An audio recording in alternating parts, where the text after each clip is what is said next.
It's a story of everything being right there for the taking. Your dreams and ambitions are just around the corner. Your friends are ride or die. Sure, sometimes days go on forever, and no one listens to you. But that's okay, because when you grow up, everyone will have to listen to you. And you and your friends will ride off into the sunset together. Life has to work that way. Because if it doesn't, then what else is there? This is Stand By Me. There you go. A nice little sincere synopsis, no jokes. Yeah. I've been getting more self-conscious about writing these because you've kind of nailed down my candor a little bit, and now I'm keeping you on your toes. That's what I said last time. Yeah, exactly. But that's kind of how I view this movie, of these kids at a certain time. I mean, literally, Richard Dreyfuss in the narration says it at one point, where he was like, "There's something about that time we all kind of knew it was right there." Mm-hmm. And that moment really stood out to me this time. Yeah. I fucking love Stand By Me. I've watched this movie probably since middle school or something, somewhere around there. Wow. Okay. So you properly grew up with it. Yeah, for sure. You've seen it only a couple times at this point, right? No. Is this your second time? Once. And yeah, this is my second time. So that's a couple times. So I had it right. Fair. I was thinking a couple times outside of like watching it for this podcast. Gotcha. But yeah, I watched it for the first time with you. Kind of like a similar situation to what we had with Shawshank, where you watched that movie for the first time with me a while ago. I watched this movie for the first time with you a while ago. And we're all doing this month, of that movie surrounding like redemption, second chances, looking back at your life, reflecting, it's a broad theme, but has to do with a lot of, I guess this month really what it's about is about like looking back at your life. Mm-hmm. And even though this movie takes place at a certain time, it is Richard Dreyfuss looking back at his life. Oh, yeah. It's a very important context to give it, too, especially when towards the end when it jumps to the present time. And it opens with the present time, too. And, when he's sitting in his car alone, and then you see the people on the bikes riding by. The two kids. Yeah. Yeah. Okay, so let me introduce the show. Welcome to Movies That Changed Us. I'm Altaf. And I'm Chris. And if you're listening to this on Spotify or wherever you listen to our podcasts, know that you can also watch us here on YouTube at Movies That Changed Us. We also have a Patreon. If anyone wants to support the show, you can go to patreon.com/Movies That Changed Us, and you can get weekly commentary tracks, early access to podcasts, bonus podcasts, lots of good stuff. We'd love if you checked it out. Yeah, we're doing, did you already say we're doing Jurassic Park? We said it last week, but yeah, no, I didn't just now say it. We're still doing the Jurassic Park series. I'll pop up which commentary track is out now in the edit. Mm-hmm. But yeah, like we've been saying, we're doing all the original Jurassic Park trilogy, and we're also doing the Jurassic World trilogy.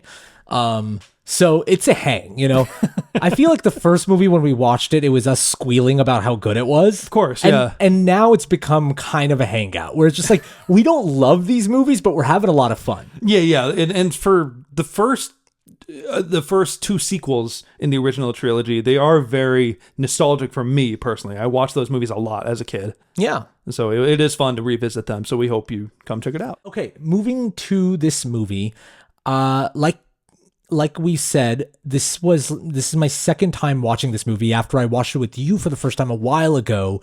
You were throwing this movie around. This was like a suggestion by you to do this movie for this podcast. Yeah, I've been wanting to do it for a while. It's an easy movie to talk about, and it's kind of one of the few coming of age movies that, at least from the 80s era, that I truly did grow up with, and I still really feel things over. Because there's some like Goonies I have a lot of fun watching, or there are certain movies of like the little kid adventure movies from the 80s that I still really enjoy, but I think Stand By Me, I still really feel something. Like it didn't feel like, so I understand what you mean, because like some movies like that, like I have that, like the relationship you have with Stand By Me is that I have that with E.T. Mm-hmm. Where even though it was a movie that came out in the 80s, it still didn't feel like it was handed to me. It does feel like mine. Yeah, exactly.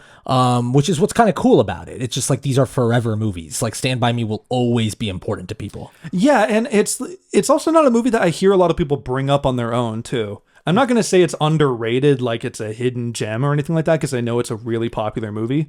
But it's not a movie, like I said, people throw around when they talk about like the 80s throwback adventure movies. You know what's fascinating? I think this is probably one of the most influential movies for us, not only because you grew up with it, but think about the movies that you and I both grew up with that are our generation movies, like Holes.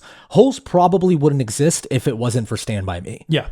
You know what I mean? I even sent you a text as a joke when I was watching the movie of like the train tracks, like them walking, and I'm like, wow, this new episode of Stranger Things is really good. Exactly. Because until I had seen this movie, I had seen Stranger Things before I had seen this movie. So when I saw this movie, I'm like, oh, this is not even a reference. They literally did Stand By Me. Exactly. Yeah.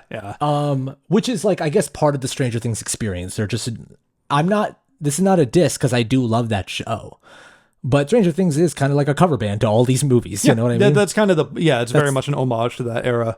This movie looks back at this time with not only affection, but I just find it interesting that it's shot in such a warm way. Like the cinematography feels very warm, and it's showing these friends be very close, but it's all set during this dark period. But this is obviously the visual of this movie is through Richard, like older Gordy's perspective. Yeah.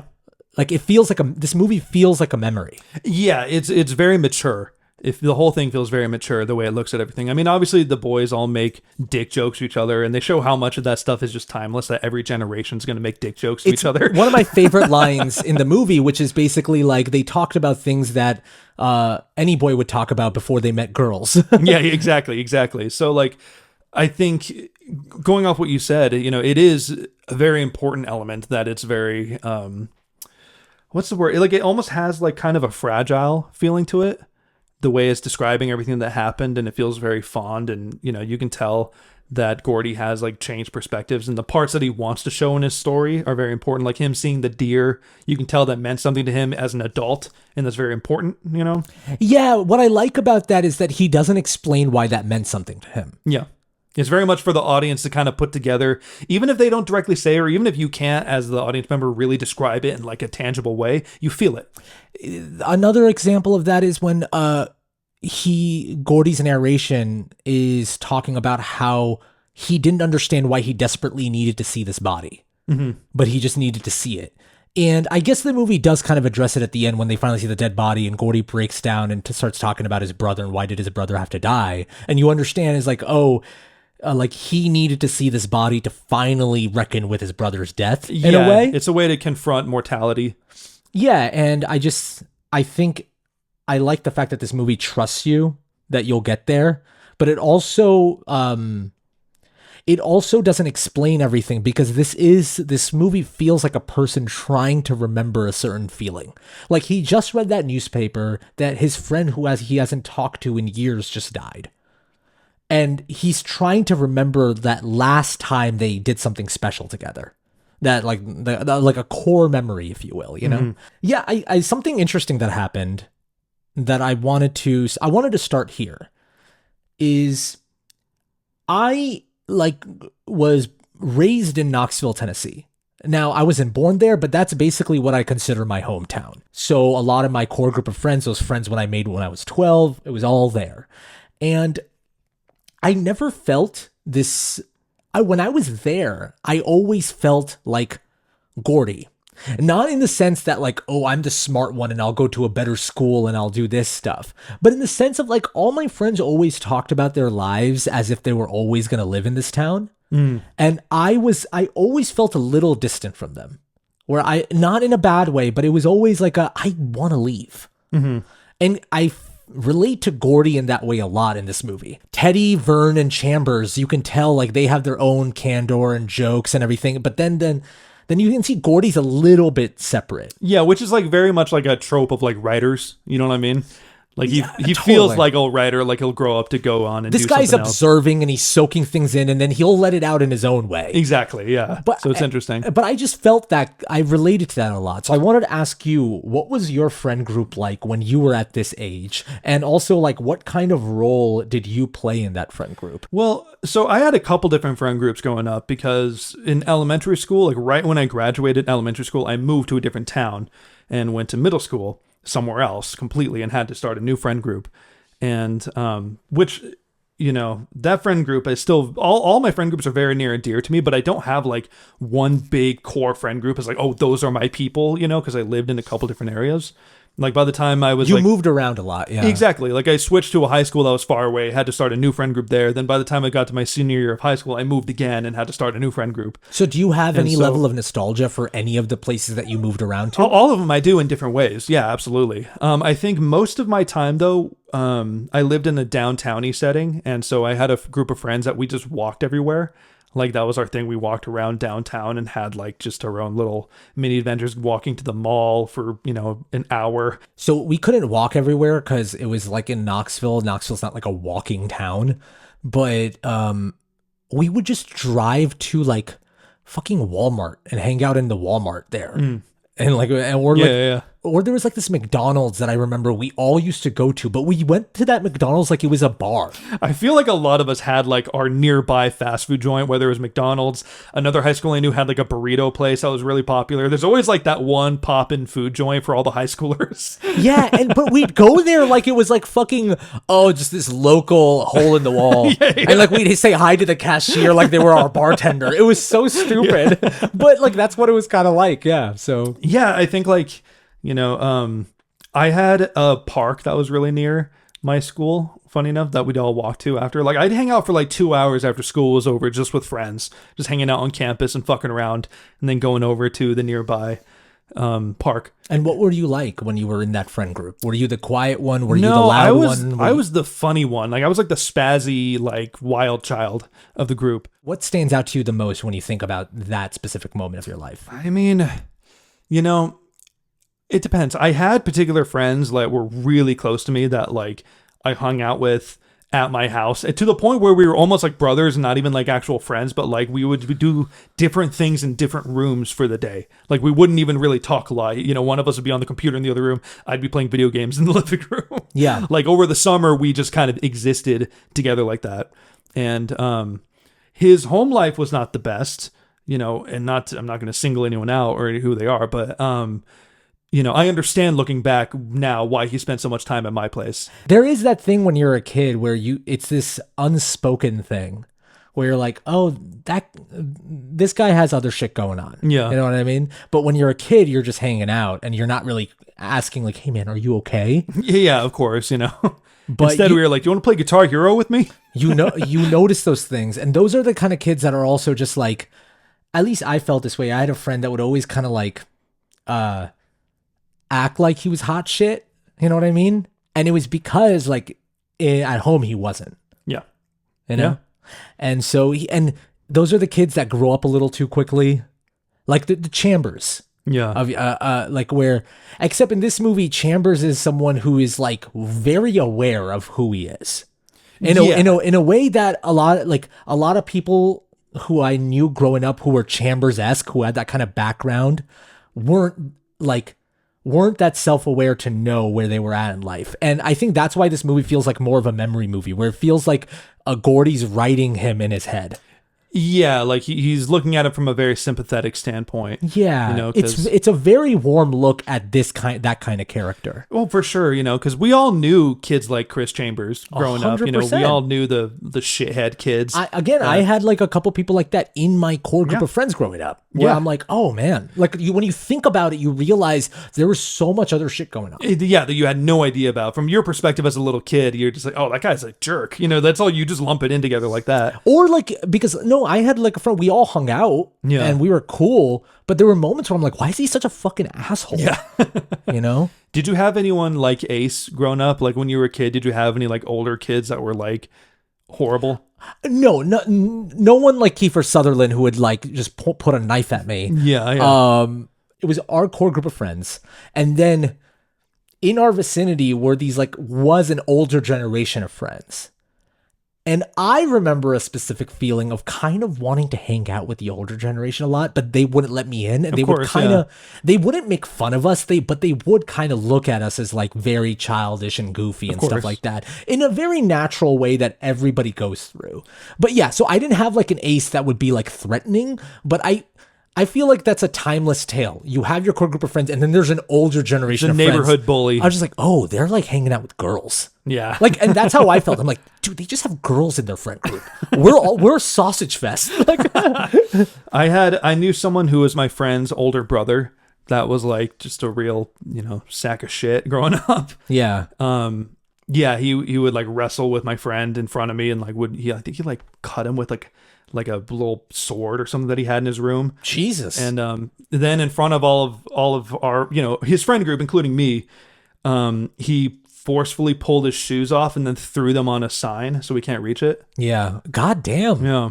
He did some shit like that. So he was kind of my version of Ace. When he came around, everyone was like getting away from him, Yeah, I was fortunate not to have that experience, but But I think our friend groups were different though, which I think maybe we can just jump into that. What personalities Sure. our friends had? Because for me, my friends were mostly like, we were like metalheads, oh yeah. we like when I say that, I mean like middle school metalheads. Like we listened to like Avenged Sevenfold and Right. Disturbed and Slipknot. Like a lot of that stuff was popular in the early 2000s. A lot of But the you new guys were metal like, stuff. we're into some hardcore Oh shit. yeah. To us that was like the coolest thing ever. Yeah. We all wore like, I had friends that wore like fucking studded bracelets and had piercings and like the emo metalhead kids, the scene kids. Yeah, my friend group, we were like a bunch of nerds, and it was, and I say that lovingly, but we never like got up to like illegal stuff or like stuff that would be like too edgy or whatever.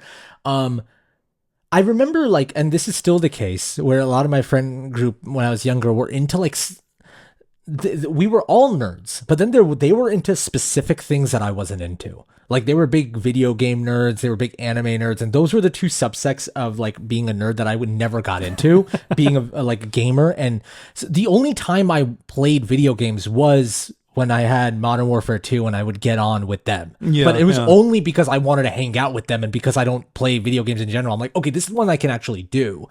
But yeah, we were we played it safe a lot of the times. But like just this whole idea of like nostalgia, thinking about what it was like when you were 12, something that I was doing in this movie, and I wasn't doing it for just like, oh, this would be a great conversation topic for this podcast, but it happened naturally.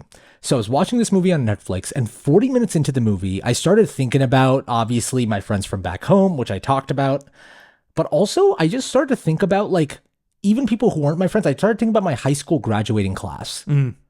And I was like, what are they all doing? Because I'm not on social media as much anymore, so I don't see them often. I paused the movie and I looked up my high school graduation class. And like a fucking creep, I like started like looking them up. I started stalking them. I was like, what are they doing now? And it was such a weird trip seeing them. Like some of them are married, some of them have kids, and these are people I haven't talked to since high school. Yeah. And like when I go back home, I have like some friends that I hang out with, but nowadays when I go back home, even my core group of friends have kind of fizzled out.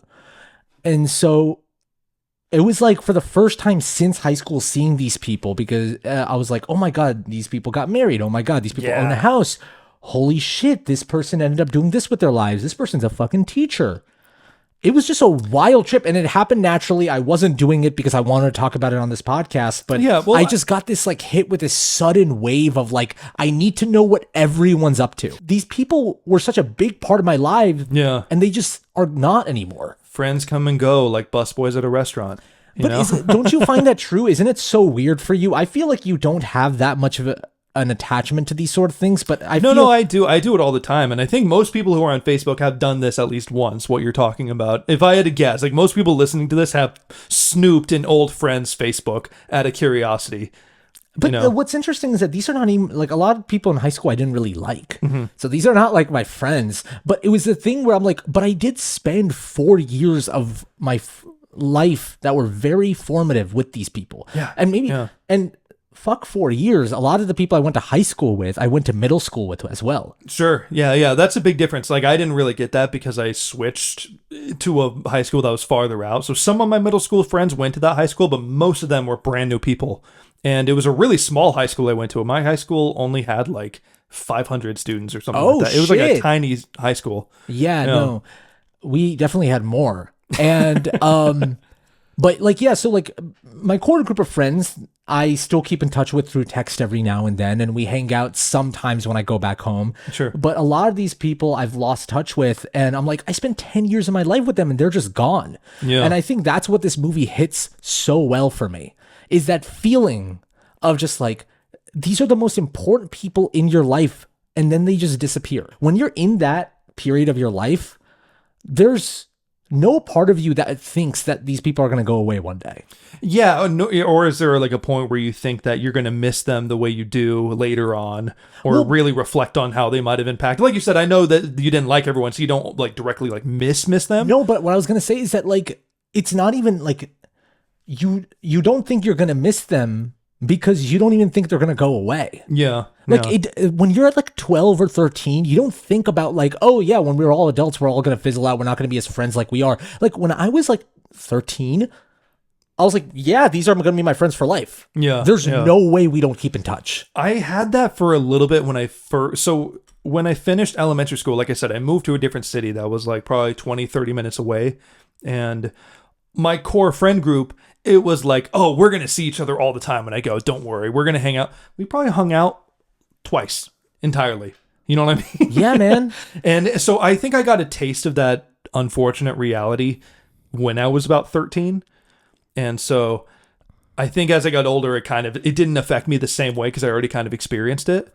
But I did have that feeling too when I was in elementary school. By the time I moved, I just thought they were going to stick around forever and we were going to keep in touch over MySpace or whatever was popping at the time.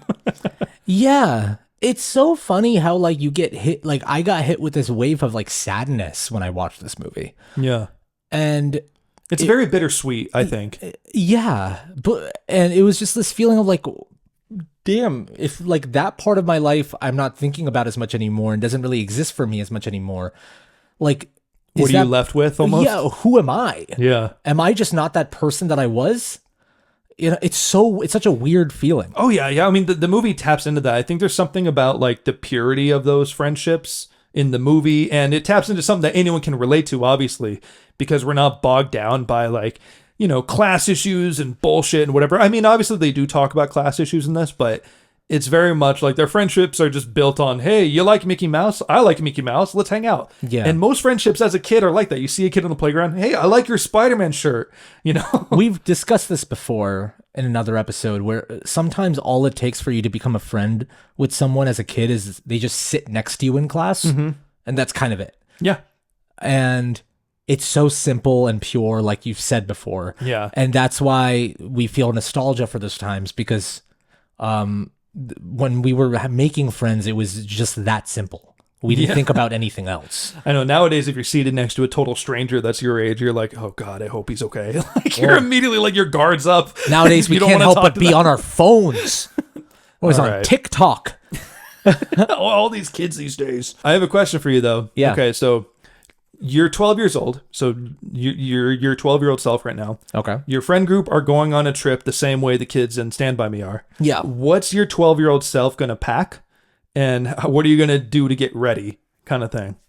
Like, what were the snacks you liked? What stuff did you have access to? Would you have brought cards with you? Would you brought toys? Like, what would you have brought? I grew up in the generation like you did, where it was like, Game Boys, PSPs, SP, like so there would be some sort of handheld game. Okay. Like probably my Nintendo DS. That was like attached to my hip when I was a kid. Sure. At least that specifically that age, I think. What was the Nintendo DS noise when it started up? Wasn't it like dun, dun, or something like that? It made like a little. I couldn't tell you. Maybe I'll pop it up in the edit, like right here. We'll play it right now. Yeah. I'd bring like, I don't know, some like Gatorade. I drank I drank Gatorade more than water when I was a kid. Sure. Yeah, I don't really have an interesting answer. Did you have like fruit snacks? What kind of stuff did you like as a kid? Like as a snack, did you like string cheese? Did you eat anything as a kid? Ate a lot of chips. I was a huge. What kind of chips? Just like, I don't know, like Doritos. Oh my God. What kind of Doritos? The nacho cheese. Like it was just a simple red pack. I liked Cool Ranch, but there was nothing that matched the red bag of Doritos. We can't eat those anymore, man. No, we both can't. Yeah, you're right. Gut gang. Hey, sound off in the comments, Gut gang. Hey, if you made it this far to the podcast and you're part of the Gut gang, comment down below. That's our new merch. Recently, what gave you IBS? Share your wildest IBS stories in the comments below. Please don't. But low key, if you do, like we'll shout you out in the next podcast. Yeah, actually, let's do that. Like, After this episode No goes up, pressure at all. We don't want to reveal people's private information. the next podcast that goes up after this episode is uploaded, we'll shout you out. Well, in chronology of shoots, it'd probably be the 2 episodes from now, technically. Yeah. That's why I mentioned, like, once this episode is uploaded, the next podcast we shoot once this episode is uploaded. Right. So yeah, I mean, simple answer, I guess, a bag of Doritos. Sure. Just the simple original red bag. My Nintendo DS, which the game that I played the most on my DS was either like Metroid Prime Hunter. Okay. Yeah. Or Mario Kart? Did you play that one a lot? Mario Kart. Yeah. That was a huge one. So Mario Kart or Metroid Prime Hunter. It would be one of those, the Doritos red bag and Gatorade, and that's it. Yeah. Okay. Yeah. I think one of the other things I really love about this movie is... What would you bring? You're not Oh, gonna yeah, I mention... know. What the fuck? I just wanted to hear from you, man. You asked this like icebreaker. Well, you know what's funny is I was not a handheld gamer growing up. Yeah. You know, I did like to read. I think 12-year-old me probably would have I'd probably bring one of the Harry Potter books. Okay, yeah. Except the thing is, books are like so like alone, so maybe I would have brought like something to read to friends. You know, something edgy. I probably would like I had like a Clockwork Orange when I was a kid. I probably would have brought that so we can all laugh at the dialogue together as a kid when I was 12. Because you did read that book when you were 13. Yeah. Oh, I was 13. I wasn't 12, but still Close enough. Yeah, It's close still enough. insane. But snacks I really liked. I did like string cheese. I liked. There was a burger place that I used to walk to all the time in middle school called Hot Rods. And it was in like the semi-gay district where a lot of the gay clubs were. So in the Hot Rods place has like a couple flyers to the nearby clubs and stuff. And it was like very like kind of 50s car aesthetic. Okay. They had burgers and fries and stuff. I used to go there all the time. So I probably would have got something from there to bring. Yeah. Probably something along those lines. Cool. So yeah. So what were you getting to before you dodged that question? Oh, what I was just going to bring up was I was just going to change topics to one thing I also really love about this movie is its usage of like the fact that all these kids are kind of the only innocent ones in the whole movie. That like there's not a single likable character that isn't a kid. Well, yeah, that's Stephen King in general. We talked about this when we covered It Chapter 1. Is just like adults in Stephen King universes just can't be trusted. Yeah. Like they're all either alcoholics or just the most evil people ever. That's every Stephen King story. Well, I think the thing that attracted me is the fact that it takes place in the 50s, which is an era that so many people romanticize as like the innocent nuclear era of like when family values were perfected and everyone's like, oh, I wish things were the way they were in the 40s and 50s. And I've always been one to die on this hill that like every generation is fucked up. You know, in some sort of way. It's what I think Back to the Future doesn't get enough credit for, in my Exactly, opinion. yeah. Which is, it goes back to this era of just being like, oh, my parents were also horny. It wasn't just me. 100%. You know what I mean? And the fact that these kids all curse and they all make dick jokes and, and their parents are also horrible, abusive people in a lot of ways. Carving cobra into their arms. Exactly. That's just timeless. There's always going to be bad people in every era. And so I think... I've always just appreciated that from this movie, that it looks at the good and bad of that time period. Totally. So I think what's interesting about this movie is that outside of just like, the nostalgia play of like, these are what the 50s were like, it being a period piece and like, oh, this is when kids, used to, they'd be in the treehouse and they'd like just hang out there, which a lot of movies do nowadays of like, this is what 80s kids used to do or 60s kids used to do. I think what I like about this movie is how it shows all the tiny details of them going on the adventure, like them getting the money together, them counting how much money they have. Because they forgot to bring food, which is what's so funny about it. Which is an amazing kid thing, to your point of like, what would you bring? Yeah. Is that like, a kid is just like, okay, we're going to go on this adventure. Okay, let's just get some water and let's go. And they're like, fuck, we forgot to prep at all for this. This is an insane thing to do. We're going all the way to the other side of this town into these woods and we didn't prepare at all. I once had a group of friends in high school that wanted to go camping together. And God, without I would any adults, never go camping. Really? Well, still never? I've gone I just don't find any interest in it. Okay, not even like a normal like a campgrounds that's like set up for camping. Oh, maybe campgrounds. Yeah, sure. Yeah, I'll do campgrounds. Not everything has to be like deep woods in the middle of nowhere camping. There's like safe camping. I just like need a shower. Okay, you know what I mean? Yeah, I get it. I just have no inclination to just be like, well, what I need to do is pretend that we don't live in a civilization and go into the woods and set up a tent. Like, we built these things for a reason. I know, but it's not, like the same way you like to go hiking or something like that. I don't like to go hiking. I do it because I know it's a good thing to do. All right, man. Fair enough. I like it personally. I haven't done it in a long time. It's hard for me. I don't know enough outdoorsy people that that would want to do it with me, but I do like camping. Well, You're single-handedly preventing me from getting in touch with nature, motherfucker. You could meet those adventurous types if you wanted to, I might, yeah. Get on those Facebook groups. Yeah. I want to see you, like, be one of those guys like, yeah, I got to get some chalk because I ran out of chalk, What? What are you saying? You know how mountain climbers will just have chalk on them all the time because they need it for the grip and all that stuff? Okay, gotcha. Yeah. I actually didn't know that, funny enough. I'm not, like I said, I'm not a huge outdoor guy at all by any means, but I do like it whenever I do, and I wish I would do it more. It's kind of what I'm trying to say. Yeah. I like camping. It's relaxing. It's nice, and it smells nice. I like movies. What? What are you doing? Sorry, you and your friends were thinking about going camping without adults. Yeah, which we were like 16 or something, and I remember specifically my dad was like, "You guys aren't going to be able to do that." Like he was like, "No, you guys don't have the equipment or any of the stuff needed to do that." Like, and that's what I love about this movie. Is just like it shows like how a kid's brain works. It's like what are the things that they're really prioritizing. Chris Chambers goes straight to bringing a gun. Yeah, that was the best tool they could have brought.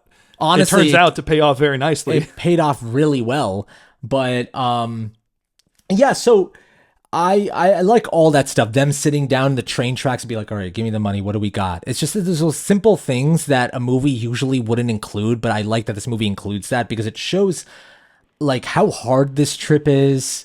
Like they are just kids. Yeah, you know what I mean, and also like. The way this movie shoots them going on an adventure, like how there's these huge landscapes behind them as they're singing and walking on the train tracks, or the camera will they'll be using these really long lenses to blow out the background. It makes them look so tiny. Yeah. And that's what I like about like one of the like beginning points of the narration when he's introducing the town is just like for us it felt so huge. Yeah, well they set it up in the very beginning too of how small this town is too, but to them it was the whole world. And then when they come back at the end, he's like the town felt smaller. Yeah. It's just because they experience a huge aspect of life that they hadn't before. Yeah, exactly. And it's filmed very well in that regard because it's very pretty at the same time. Yeah. It's very easy to look at. But yeah, that's the constant through line. And then it also juxtaposes it by cutting away to Kiefer Sutherland and them talking about like, oh, all she let me do was feel her tits. All that stuff. But, it's like it does this hard contrast of what the world is like for older people. But it's doing that like as you're introduced to the Kiefer Sutherland and those that gang, you're seeing them like hit mailboxes. It's these like tiny things that don't have to do with plot, but it kind of this movie feels like a writer recalling things. Mm-hmm.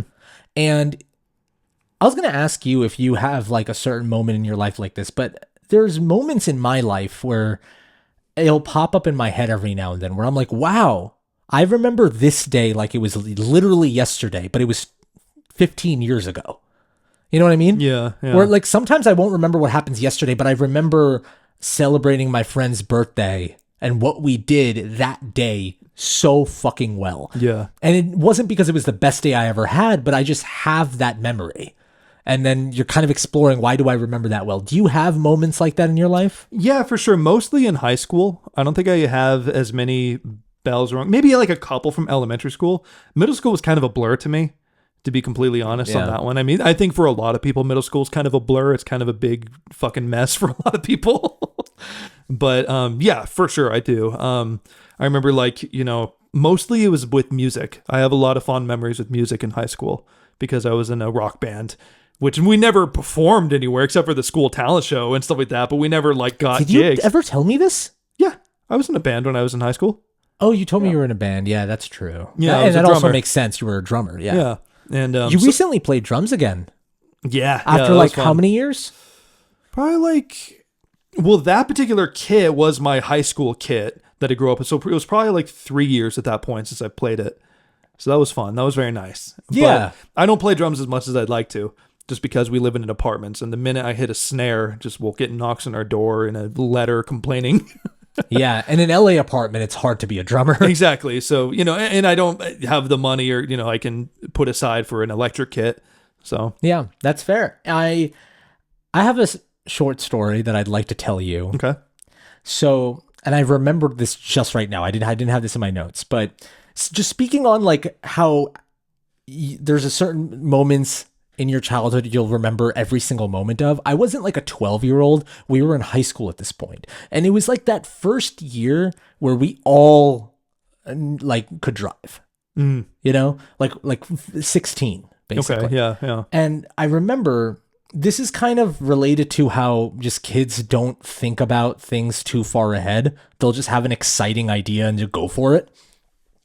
Where it was one of my friend's birthday. His birthday was coming up. And we all just thought, what would be sick if we all like threw a surprise birthday party for him, right? Like a surprise pool party. Okay. That was innocent. Yeah. But how do we get him there? And we all had this idea of just like, we'll pretend to kidnap him. And What? Wait. That took such a sharp turn. Wait, you intended to kidnap a high schooler to like lure him to his party? he was our best friend. He wasn't just a random high schooler. I just want to stress Oh, that. yeah, no, but your friend in high school. I'm just saying a high schooler was I'm just thinking saying he the was way gonna you be phrase kidnapped. that makes it sound so much worse than it was. Like me, an adult, kidnapped a high schooler. Like I just want to make it No, clear. you high schoolers kidnapped another high schooler. That was Okay. our best friend. Yes. It's still bad, but I just want to stress it wasn't a random kid. Yeah, it was consensual, the kidnapping. No, it wasn't. But anyways, I don't know why I'm defending something. Go ahead. Tell the story now. Okay, so I wasn't going to be available that morning they were going to do it. I was going to come to the birthday party, but I was just going to show up to the birthday party later, but I had helped them plan it. So what'd you plan? So let me tell the story. I was like, we had this whole idea of just like, okay, you guys are going to spend the night at his place the night before his birthday party. I won't be there because I was doing something with my parents, and I was like, I'll meet you guys at the party, but let's figure out how you guys are going to do it. So the middle of the night, you guys just like get him up, you can tie him up or whatever, and then get him in the car and like play music loudly. And then when you get to the pool, you open up everyone's there and it's a fun time. And I'm telling you, that's the extent of how we planned that idea. So you were gonna tie him up and then just bring him out to the backyard, and then it would have been a party. Like blindfold him and do all that stuff. Okay, but so you were gonna basically like pretend to be like home invaders. Yes. That's horrible. That's So- like one of the worst things I've ever heard. So now I wake up the next morning and I'm like, I wonder how it's going. Like, I'm just like curious how it's going. I text them, they don't answer. And I'm like, oh, they must be in the middle of it. I'm just like, I'm like excited. I was like, he must be so like, thrilled. I was just like, oh, he's probably like so thrilled that we did this, like that we came up with this brilliant idea. I get to the pool and everyone's normal. Like he's there. The guy whose birthday it was, yeah, he's there and he seems fine. I'm like, okay, good, it went well. They're there, and so I just go up to him and was like, how'd you like your surprise? And he was like, oh, you were a part of that idea too? And I'm like, yeah, no, I helped planned it. And then he looked at my friend, who my friend was kind of looking down, and he was like, you want to tell him what really fucking happened?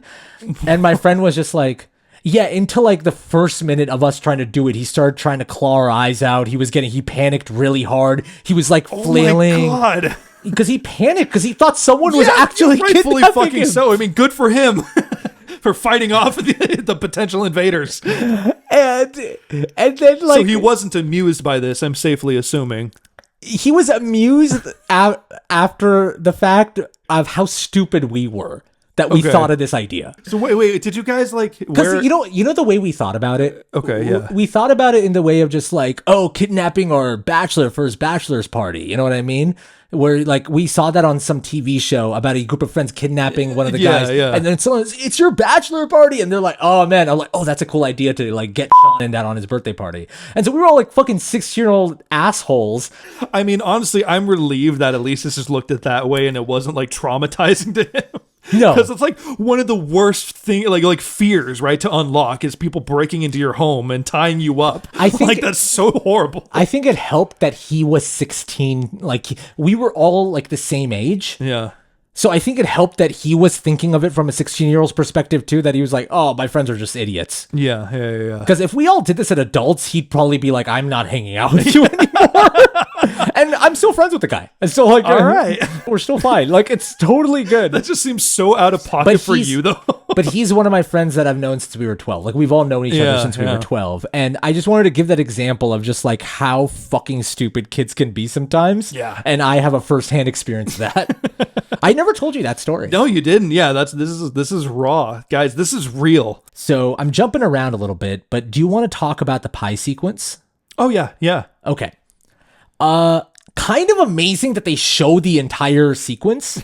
yeah. I remember they filmed a whole separate like mini film. Conan, like on his podcast, was talking about this movie, and he said that what still blows his mind showing this movie to his kids is that, oh my god, like Gordy starts making up this story, and Lardass.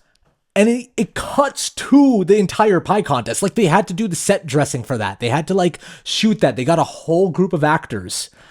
And to me, this scene, what it really means now watching it as an adult is Gordy kind of realizing what he really has going on, like the real skill that he has in storytelling. Mm-hmm. Like his friends are like, Gordy, tell us a story. Gordy says it and his friends are captivated. Yeah. Well, and Chris brought that out of him too throughout the movie. He's the one who's always been telling him, like, you know. Chris always sees that in him. Yeah. He's like, don't be an asshole and think that you can just be like us. You're better than that. You know what I mean? Which just to jump a real quick sec on that scene when they're talking about that. I love the contrast when it cuts over to Vern and Teddy talking and they're like, do you think Mighty Mouse could beat Superman in a fight? Oh yeah. Like they're two completely different conversations that these kids are having. Yeah, meanwhile Chambers and Gordy's like, nah man, Gordy, you can do better for yourself. Don't be like us, you know? But contextualizing that, yeah, Chris always saw that in him, and Gordy never really had that appreciation from his dad. But the only one that did appreciate it was his older brother, who's no longer with us at this point. You know, played by John Cusack. I know. We haven't even mentioned John Cusack yet, but he's got these amazing little segments, and he's like the perfect older brother too. It's so depressing, that part of the movie, when not just the fact that the brother died, but that the parents just feel nothing towards Gordy. Yeah. Like he's become invisible, the way Gordy phrases it. Well, it's almost like Gordy always was invisible to them. Yeah, well, at first in the movie, you're just like, oh, they're probably like that to Gordy because they're still grieving his son. But then when you see that flashback of all of them at the table, yeah, you're like, oh, Gordy was always just like a younger kid people forgot about. Yeah. Jumping back to the pie sequence, though, we were jumping around a lot. What does that scene mean to you? I think it's obviously just a wild piece of a child's imagination. First off, of just like, you know, him named Lardass, who's getting his revenge in a pie eating contest. It's like such a good like kid story. Yeah, who's just like, and then the fat woman threw up in her purse. Yeah, it's like exactly. Such a kid Everyone version of writing. Puking on each other, and like even when he's first walking in, everyone just says the most childish insults, like, "Oh, he's big" or whatever they're saying when he's walking in. Yeah, but I think it also is a representation in a way of like, you know, Gordy's power fantasy of getting back at people who are wronging him, you know, in a way. Always feeling less than. And then through Lardass, he's able to just be like, I'm going to get back at them so fucking hard one day. Yeah. And I think a lot of kids have that pent up feeling, you know, because like that aggression. Yeah, because I think, you know, that's why all these filmmakers are always making movies about when they were 13. One way or the other, they're always going back to like when they were 13. I know. Spielberg just did it with Fabelmans a couple years ago. Well, the thing is, like, I think when you're an adult, you're forced to take accountability for the way your life shaped out a lot of the times, right? When you start getting in your 20s, you're like, okay, your environment now you are responsible for. If you don't like people, you just don't hang out with them anymore. You do this. I think when you're a kid, you don't have any control over that. Your parents, you did not ask for your parents. They might be horrible people, your parents, and you don't have any say in that. And you can't just run away or anything, you know? And I think this movie very much taps into that of like, sometimes when you're with a friend who can kind of put things into perspective for you and be like, hey, you know what? Your parents treat you kind of like shit, you know? Yeah. Or whatever it is, you know, like, you know, no, you can do better than that. Maybe no one else is telling you, but I'll tell you that. Yeah. I mean, it's also interesting how all these kids and their different relationship to like just death in general, like Gordy's processing his brother's death, and he obviously has this feeling of like feeling less than now that his brother's gone. Yeah. Not only because like he lost his brother, but also because he looks at his brother with just great adoration of like, this guy was like this amazing baseball player and he was going to make it. And who am I? I'm just this fucking loser kid. Yeah. And it's sprinkled in too, even when they go to that convenience store, whatever, how the shop clerk starts talking about. Yeah, talking about his brother. Oh, shame, what happened to him? Oh, he's an athlete. What do you do? Yeah. And also, I think one of the most effective scenes for me was Teddy wanting to dodge the train. Yeah. Like, what is that? Like, what's his obviously base level dumb kid wants to dodge a train because it's fun. Right? And then it comes back later when Vern and Gordy dodge the train because they have to. And he's like, what a great dodge, man. But there's a level to it that's kind of dark, which is just like Teddy wants to feel a little bit like his dad. Yeah, he wants that control and that power almost where... Yeah, because his dad stormed Normandy. He chooses to look at his dad in that light because looking at his dad with the way his dad really is too scary, right? So now he looks at his dad as like this war hero. But who is he? Just like loser kid. Again, the same complex. So he's like, if I dodge this train, I'm going to have that power and control the way my dad had over me. Oh, yeah. And his dad is probably reckless, too. And so, of course, he's going to be taught to be reckless and to do, almost like an adrenaline junkie thing is what Teddy feels like. And that's why I like Chambers' role in all of this. Is like whenever these like kids, like in their group, like whenever these group of kids have that moment of like, what the fuck am I? Who cares? Let's just do it. Chambers is always there, man, being like, hey man, calm down. Yeah. Because he was a leader. They said that in the beginning too. He's a leader. There's a reason he is. He's kind of the median. He feels like he has a little bit of all of them. He has a little bit of Gordy and even a little bit of Vern, And there's a part of that where you're just like, we all need a friend like that. But then there's also this like sadness of like, even Chambers' life is probably so fucked up that he uses his friends as a way of like, if I can help my friends, I can escape the truth about my own life. Yeah. Which is maybe too sad. Yeah. But you can tell Chris has a heart. He is genuinely a good kid who just was raised in a bad environment. Life gave him a bad hand. I mean, the way he went is very pointed. The fact that he was trying to break up a fight. Yeah. Well, exactly. That says so much, And, even when we can talk about him in depth later, but, when he has his breakdown to Gordy where he says, sometimes I wish I can go somewhere where nobody knows me. You want to talk about River Phoenix? Yeah. I feel like this is a good time since we're bringing up a lot of his scenes. He's so fucking good, dude. I remember one time you told me, this was a while back, you had told me that hearing Michael Jackson, like kid Michael Jackson sing. Jackson 5 Michael Jackson. Yeah, hearing his voice and how good it was scared you a little bit. Why? Can you explain why that is? Yeah, because he sang with such emotion and maturity. Particularly, I remember I had this feeling when I listened to I Want You Back, because he had this voice that felt like a kid shouldn't be able to sing like that, if that makes any sense. It felt like a kid shouldn't understand those types of emotions while they sing. They're not developed enough to sing like that. So there's something, it gave me that feeling of like there's something going on. And there was, like, if you read about like how they were brought up by their dad and all that stuff, like they had to grow up quickly. Yeah. And that's kind of how I feel about River Phoenix, is that when I see River Phoenix in this movie, I'm not saying River Phoenix had the same like upbringing as the Jackson 5, but when I see River Phoenix and how fucking good he is, it scares me because I'm like, how can a kid that young be in touch with his emotions and give such a grounded performance? Yeah. It's frightening because I mean, like when he's in that scene, like, and he's holding watch for the group and Gordy wakes up and he starts telling that story about the teacher who stole that money back and bought herself a skirt or whatever. Yeah. And you can tell there's so much pain there that he's trying to hold back, but it's just coming out. Like a kid's not supposed to have access to those kind of emotions. Yeah, I think, It's like when I see Henry Thomas in E.T., I'm like, what the fuck? You know what I mean? Yeah, I think like the difference is, for me at least, when it comes to something like, the Jackson 5 song, is the lyrics in that song are still very adulty. You know what I mean? Of like, when I had you to myself, I didn't want you around. It's like this kind of song about longing for someone you lost, and it's sung by like a fucking 11, 12-year-old or however old he was. At least with River Phoenix, he's singing about singing. He's performing, doing a scene that is still something that a kid can really feel.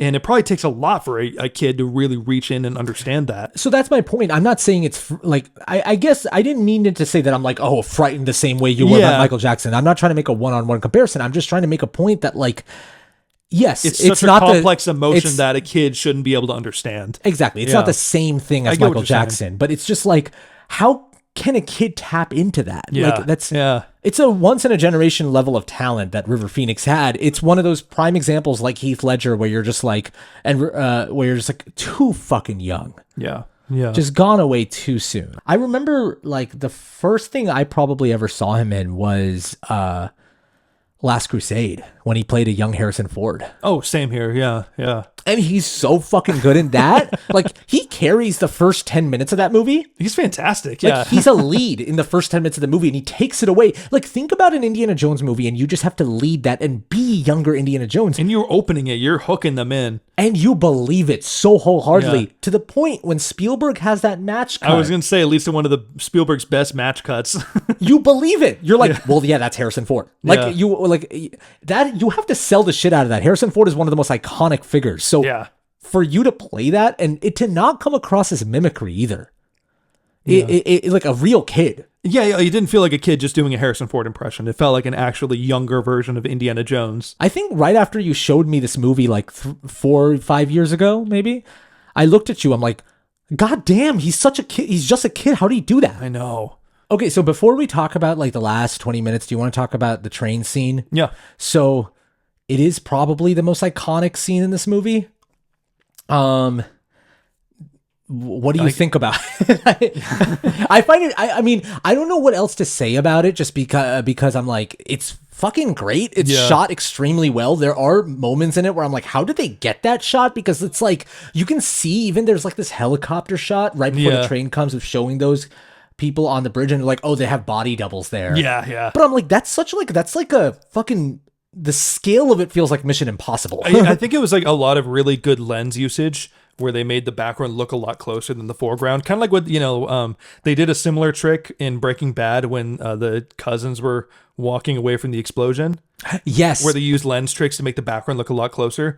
It was probably, like, they really did do that. I remember hearing that they actually did run away from a moving train, but it was just significantly farther back than it looked like in the movie. And there's one shot that's like, feels like green screen or a matte painting or whatever, but there's only one. And it's right when they're dodging the train. It is like, again, it feels like the same level of stress I would feel in a Mission Impossible movie. I know, and you're so stressed out because Gordy's in the back and Vern is like crawling on the thing because he doesn't want to walk on it. And not only that, Vern just like, when the train's coming, Vern just gives up. Yeah, he's like, I don't know, I'm going to fall. And I'm like, we're going to die, asshole. I know. Hearts out to Jerry O'Connell, man. So, okay, we got to bring this up.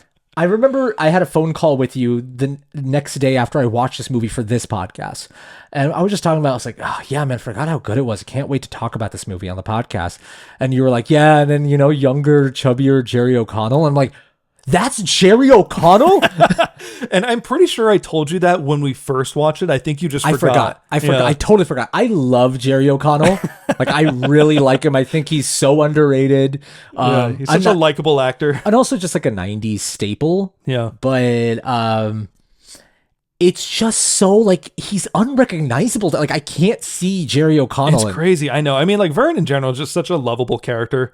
I'm not even talking about like how good Jerry O'Connell is in terms of disappearing into the role. I'm talking about like, I can't see that kid becoming this like fucking chiseled jaw Jerry O'Connell. Yeah. It's from Kangaroo Jack, who we all know and love him from.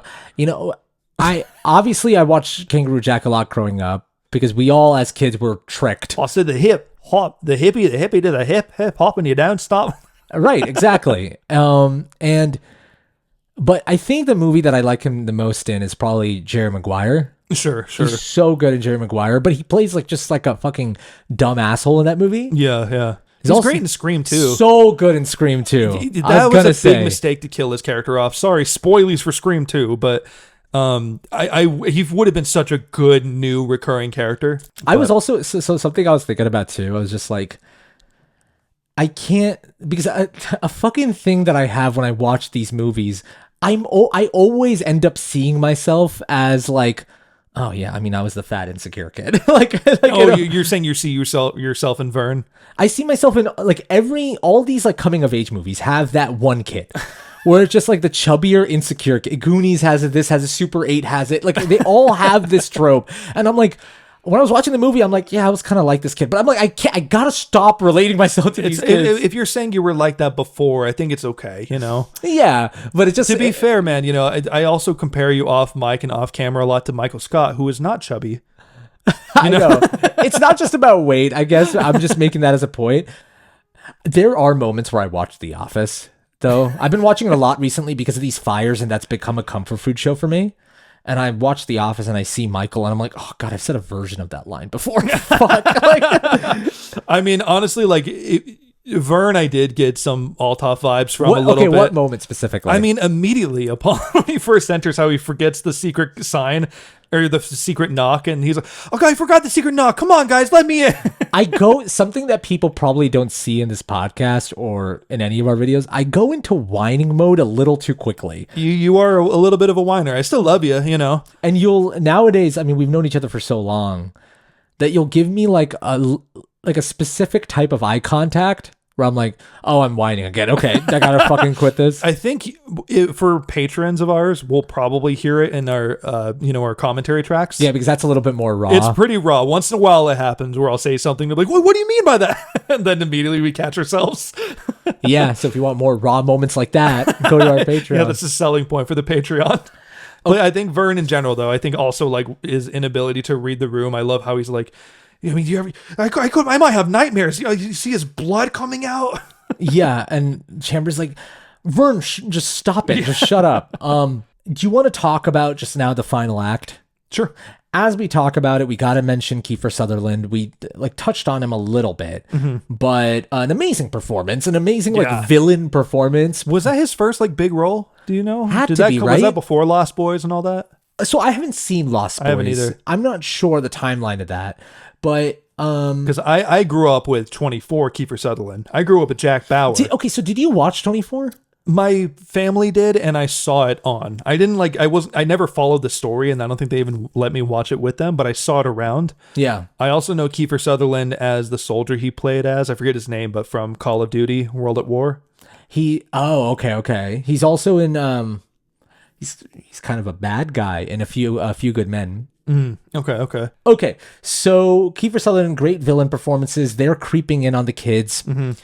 And I forgot how matter of fact it is the way they just find the dead body. Oh yeah, like how unromantic it is when they find him. How like randomly Vern's like, oh, there he is. I see him. Yeah, there's almost like, I mean, you could say that the buildup of finding it is the whole movie. But like, I feel like in a lot of movies when they have this kind of moment, it would be like 10 minutes of like, I think we're getting close, guys. Oh yeah, they pretty much immediately find him as soon as they say, it's got to be around here somewhere. And Vern's like, oh my God, it's there. Yeah. And I love how matter of fact it is because that's how it would happen. And the way they shoot it is so like, it feels both delicate in how they're shooting the dead kid. It feels like proper and mature, but also feels natural. Like that's how you would see. I've never experienced seeing a dead kid in the woods, but I feel like that just, you know what I mean? It just feels so it feels real. Like that's how I would see a dead body. He's in the not woods. Posed in like a dramatic way or anything like that. Yeah, it's like unremarkable because the movie had so much buildup, but it's very honest about what death is a lot of the time. That it can come out of nowhere. It can be unfair, uncompromising. How the kids are also just like, before they get to the dead body, they're all trying to deal with how they should feel, which I connected to. Like, especially when you're a kid and you're experiencing something that's pretty dark for the first time. Like, I remember like going to a family friend's funeral, and my group of friends were there too because it was a family friend of ours, right? And at the funeral, like, we weren't close to the person that had passed away, and so we were still like little kids. And I remember this feeling of just being like, oh, it's just my friends here and we're talking as friends, and then all of us having this feeling of like, wait, should we be more serious? Because I've had that too, right? Yeah, especially as kids, you're like, wait, am I acting the right way? Am I being polite enough to deal with this or something? I mean, I still have that as an adult. You know, Yeah. like these fires are going on, and sometimes I just feel guilty being in my home watching TV casually when I know the city's burning. Yeah. I mean, I saw that firsthand when a mutual family member, I guess we'll say, passed away, and we were at his I forgot what you call it, his memorial service. Basically, his it was an open casket, situation. People were kind of lining up, walking by, going to look at him and stuff. And I saw firsthand a father bringing his son, who looked around 5 or 6 years old, and picking him up to show him. And it was quiet. They were both there. Both looked at it for a little bit, and the dad's like, all right, good job. Come on. And he set him down, and then they both kind of walked away, from it. But I saw that happen where I was like, wow, that was probably this kid's first time seeing that. And that person might have known him too. Yeah. It's just weird. Yeah. Like you said, when you witness those things for the first time. And I like that this movie deals with that by like showing the kids experiencing this, just like letting them have a moment to like watch this happen. You know what I mean? Yeah. And immediately Kiefer Sutherland and gang catch up, and there is this standoff. Oh, go ahead. I was just jumping in, just saying, where Ace basically says, we're going to take the body, so either you guys can walk away and we'll take it, or we all beat the shit out of you and we take it anyway. Yeah, and like the reason that they're like, even the kids are there for the dead bodies because they want that credit. They want the medal. They want to be like, this will be like, we'll find it, we'll be in the news. And when they get there, it like immediately changes for them. And it's the scene is blocked and set up as if like Chambers is going to be the one that's going to stand off against Kiefer Sutherland. But I love that it's Gordy. And yeah. Well, Chris has a great line too, where he says, why don't you go home and fuck your mother some more? It's such a good like kid insult, It really is. And so that shot of like the gun going off and you see the gun go down and revealing it's Gordy. Sometimes even when you haven't seen a shot in a movie, or it's like you haven't like lived with this movie long enough, you still know that a certain shot is iconic. Yeah. When I saw that shot of the gun, I'm like, that has to be a pretty iconic shot. Yeah. It's a moment. It's a movie moment. Yeah. And but I love that it's Gordy who does it. Yeah. I mean, suddenly Gordy becomes Harrison Ford or something, like Clint Eastwood or something like I was that. about to say, it really felt like Dirty Harry. It felt like Dirty Harry was like, well, what do you think, punk? Yeah, exactly. Especially the line that always stuck with me too is when Ace is like, what are you going to do? Shoot us all?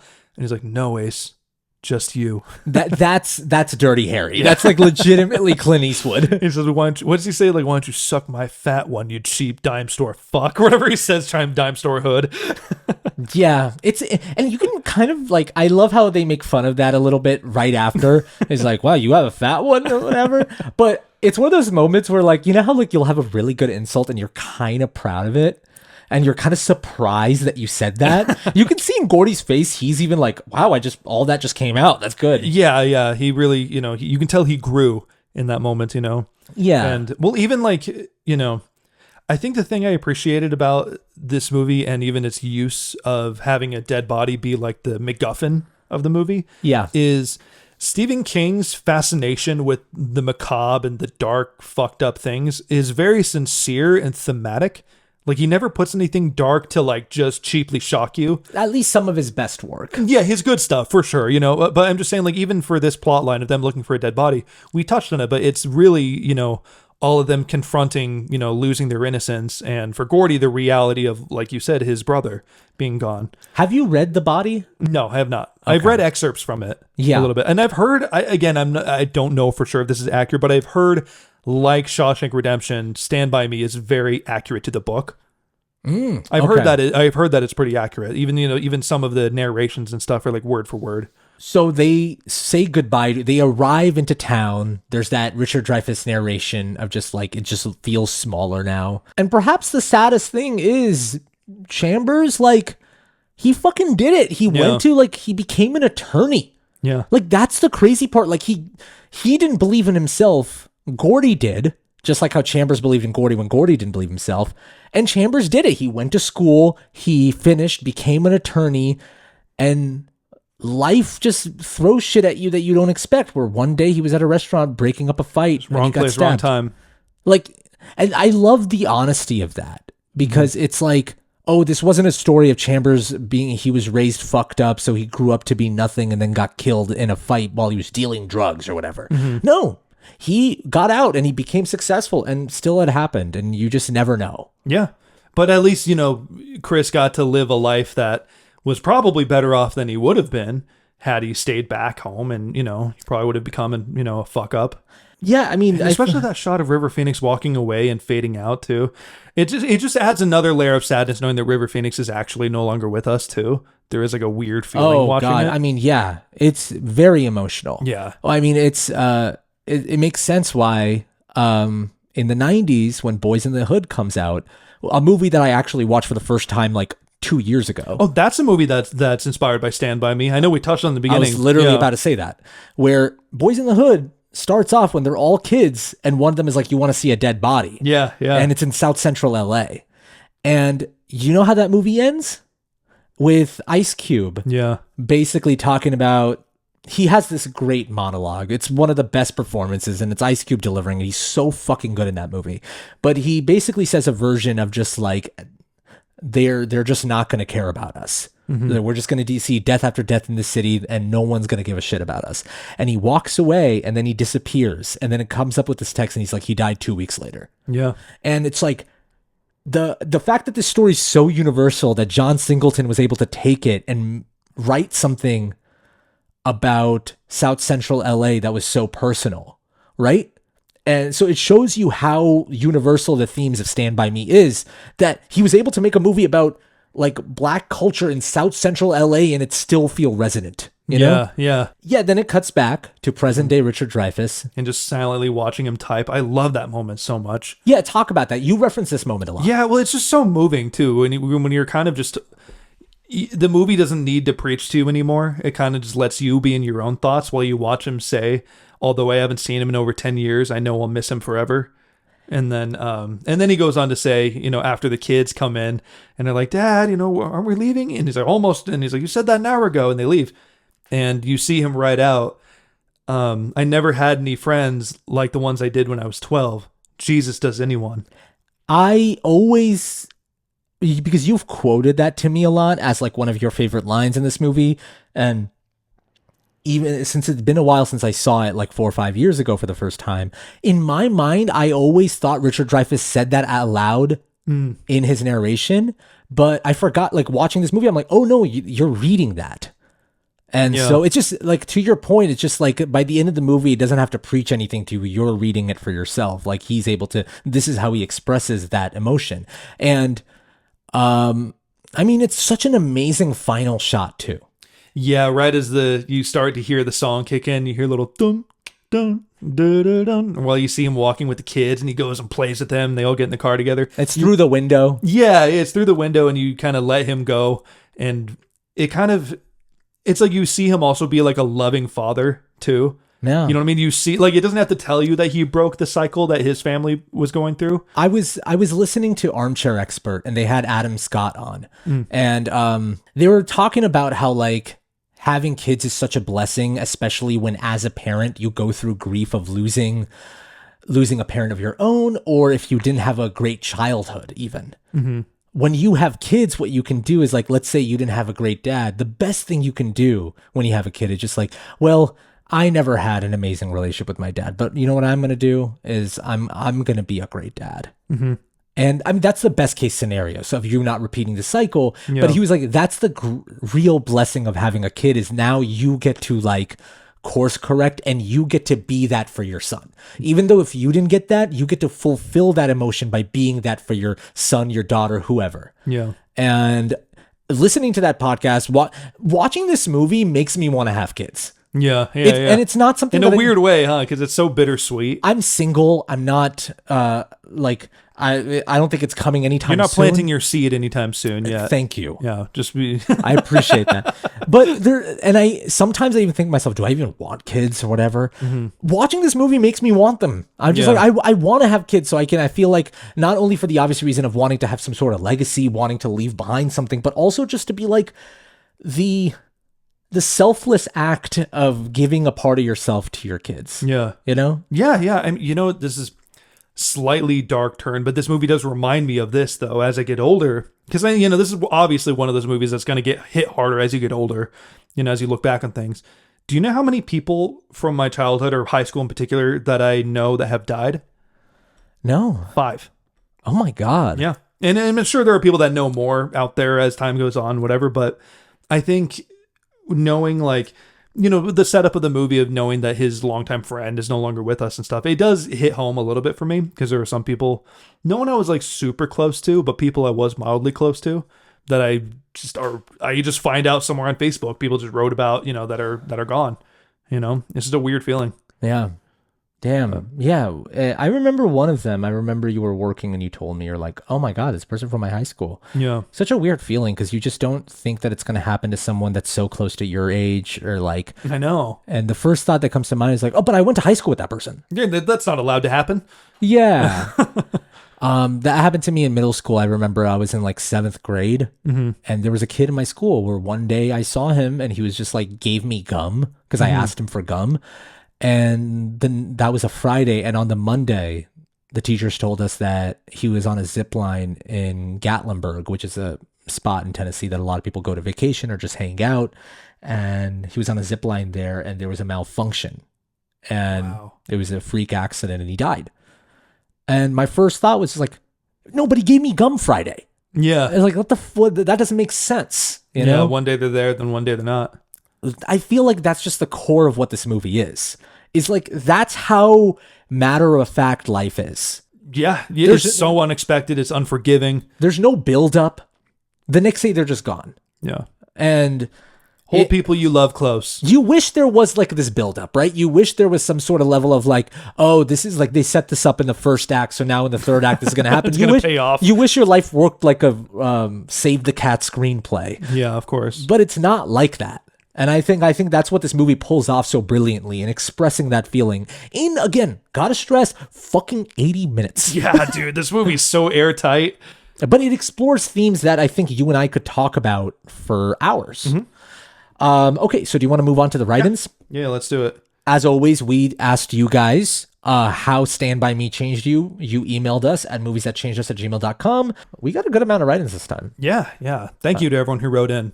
Thank you so much. I say this, I think, most episodes, but like, I'm not one to write to people. Like, if people write, like, oh, let us know what you think of this. It's really cool that people take time out of their day to like write to us and want to hear from us. So thank you to everyone who writes in. Exactly. Yeah. Joe Selness. Hi guys, as a white kid growing up in the Midwest in the 80s, I remembered Stand By Me as a fun story about 4 kids going on a long hike to see a dead body, starring a bunch of actors who I would see a lot in the coming years. It reinforced my picture of the 50s as an idyllic time when things were much simpler. Then I watched it again as an adult and saw all the glaringly obvious realities I had glossed over as a kid. The adults were all cruel, both to the kids and to the other adults, and the teenage thugs were no less harmful than today's young miscreants. The boys were crushed by the expectations they felt piled on their backs, while my experience has shown that there are so many kind people in the world trying to build others up. The malice and division we see so often these days has always been there. It just seems worse now because I have a greater capacity to observe and understand the world than I did as a kid. Thanks, Joe S. That is so well put. Very wise. It's true. It's just like you and I'm at a certain age where I'm consuming the news more. I'm understanding the world a little bit more. And my first thought is like, when did things get so fucked up? Yeah. And he put it really well. He's like, no, idiot. You're now just old enough to process how fucked up they are. It's a great way to put it, because I think even like nowadays, me, that like I keep my friend pool pretty small. Like, the barrier of entry to be like a good friend of mine is pretty tough sometimes. Yeah. And I'm working on opening myself up to people a little bit, but to some extent, I'm very protective of my tribe too. Not just me, but like, if I see people mistreating you, I will call it out to, I'll tell you, like, hey, I didn't like how that person talked to you. Yes. And so I think when you're a kid though, like I said, you don't notice these things quite the same way, because you don't have as many red flags, because kids don't dish them out the same way. Yeah. So I think like, you just end up processing things a little bit deeper as an adult, and therefore you're prone to get hurt more. Mm-hmm. You're prone to just feel like you can't trust anyone. So it's interesting. Yeah. This one is from our boy Daniel, who writes in fairly regularly. So thank you, Daniel, for writing in again. He said, Happy New Year, nice dudes. This is Dan. Sorry I haven't written for a while. Y'all did a couple movies for the show that I haven't seen yet, but I'm back now. Stand By Me is a movie that I saw, I think, around 5 years ago for the first time, so I was around 10 or 11, which I always forget how young you are, Daniel. So thank you again for writing in. This is really sick. This is not my first time seeing a story about younger kids on an adventure. In parentheses, I love the Goonies. In fact, this and Goonies are very similar, and I love them both a lot. It was these two movies that kind of introduced me to the idea of kids exploring around in the 80s. I personally have very rarely just gone around my town because most kids these days just aren't into that as much as back then. That kind of thing was what my parents used to do for fun with their friends, and as such, my parents definitely have much more of a special connection to this film than I do. Now, obviously, movies like these are much more exaggerated with this concept, but it does make for a very fun film. I don't have too much to say about specific scenes that impacted me that much, but the film as a whole was a super fun time that introduced me to a whole new way of looking at past generations of teens. Have a great day, Dan. Yeah, it's always interesting, like how obviously we always think about like what do kids these days do when they're just hanging out? Yeah. And I have like a younger sibling, and I always talk to her about that. And it seems like it's not too far from what we used to do, but they just have phones now. Like we always think that like they're probably never hanging out because they're always on their phones. I'm like, oh no, they're hanging out all the time. They just have phones now. Yeah, it's just it's that dynamic is definitely different. Sure, yeah, I definitely agree with that. that. But I think it's easy as like older people to be like kids these days. They probably don't even look at each other. Well, as millennials, I saw like a stand-up comedian say something along the lines of like, I wish Zoomers would give millennials an easier time because we were the guinea pigs of the internet generation. Like, we walk so you guys can run. We're like, we are your older brothers and sisters. Like, please be nice to us. You had TikTok because we had Vine. Yeah, exactly. Yeah, we had MySpace. You know, like we were the first era to have internet, so we're not socially used to how people interact with it. We're just trying to figure it out. Yeah. Greg Toby writes, Hey, Chris and Altaf, been listening for a while now and finally decided it was about time to join in the conversation. Welcome, Greg. Stand By Me, in my opinion, is quite possibly the epitome of the coming-of-age genre, and it's crazy to think that this was directed by the same guy who did The Princess Bride and This Is Spinal Tap. Oh, I forgot about This Is Spinal Tap. I haven't seen the movie in so long. Rob Reiner, man. Yeah. And A Few Good Men, he did that as well. Mm-hmm. And Misery. Crazy. Nothing makes you lose your childhood innocence like seeing a dead body in the middle of the forest. Yeah, I agree. I would probably not be innocent anymore. And Reiner makes sure you feel it from the start to finish. Surprisingly profound and rather poignant. Stand By Me has absolutely stood the test of time. Looking forward to hearing your thoughts in the podcast. Thank you, Greg. Thank you. Yeah. I mean, I agree with all that. You know, it is very poignant and profound, like we were just talking about. Yeah. It's, again, like Princess Bride.